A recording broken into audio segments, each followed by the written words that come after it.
Hi guys, today we will be going in depth on two of the fastest firing but easiest to use assault rifles in Warzone, the Cooper Carbine versus the M13. Both of these weapons saw slight changes with the launch of Warzone Season 4 Reloaded, with the Cooper receiving a slight nerf to its recoil while the M13 received a buff to its next shot damage multiplier. So that begs the question, which one of these easy to use assault rifles should be your first choice in Warzone, and are there any clear advantages by choosing one over the other?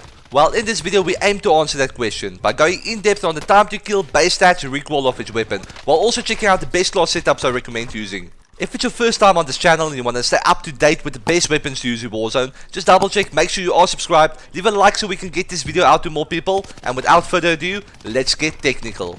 Let's start this off by having a look how these weapons compare when it comes to pure time to kill, and it's here where the Cooper seemingly has a clear advantage over the M13. Not only does it kill faster in almost all situations, it also requires less bullets to do so for chest shots in the first and second damage range. The Cooper also has a clear advantage when it comes to firing rate, making it much more forgiving if you miss shots. The M13 on paper do match the Cooper when it comes to shots to kill in most situations, but a slower firing rate and a lack of a chest shot multiplier is what's really holding it back. The M13 does have quite a big advantage when it comes to meta damage range drop off, having a 19.1 meter further first damage range advantage over the Cooper. This somewhat makes up for the slower time to kill, as the M13 will technically kill faster than the Meta Cooper between 30.8 and 49.9 meters. So to summarize, the Cooper Carbine will kill faster than the M13 in almost all situations after 49.9 meters. It is also more forgiving time to kill wise if you do struggle to stay on target, thanks to its faster firing rate. The M13 will take the lead in mid-range gunfights, as it has a much better first damage range. But all of these numbers only matter if you do manage to hit your shots, and that brings us on to our recoil comparison. While both of these weapons have very little vertical recoil, the Cooper Carbine also has much less horizontal recoil compared to the M13, which in turn makes the recoil much more predictable and easier to control. So far it's 2-0 to the Cooper Carbine, but the M13 does have a few other advantages of its own, which we'll get into shortly. But first, let's go over the best class setups I recommend for each weapon, starting off with the Cooper. Since we'll mostly be using these weapons at range, our main focus with these setups will be getting our bullet velocity as high as possible while keeping our recoil as low as possible. The MX silencer combined with a 22-inch custom barrel will give us a 52% bullet velocity boost, while also extending our damage range drop off by 30%.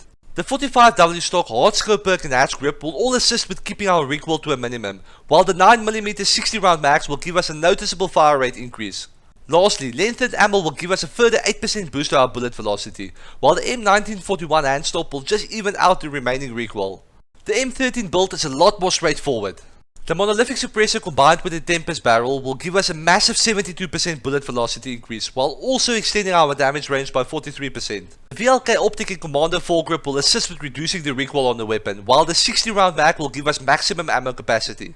When we have a look at how these attachments changes the stats of each weapon, we can see when it comes to bullet velocity and range, the M13 has a clear advantage over the Cooper.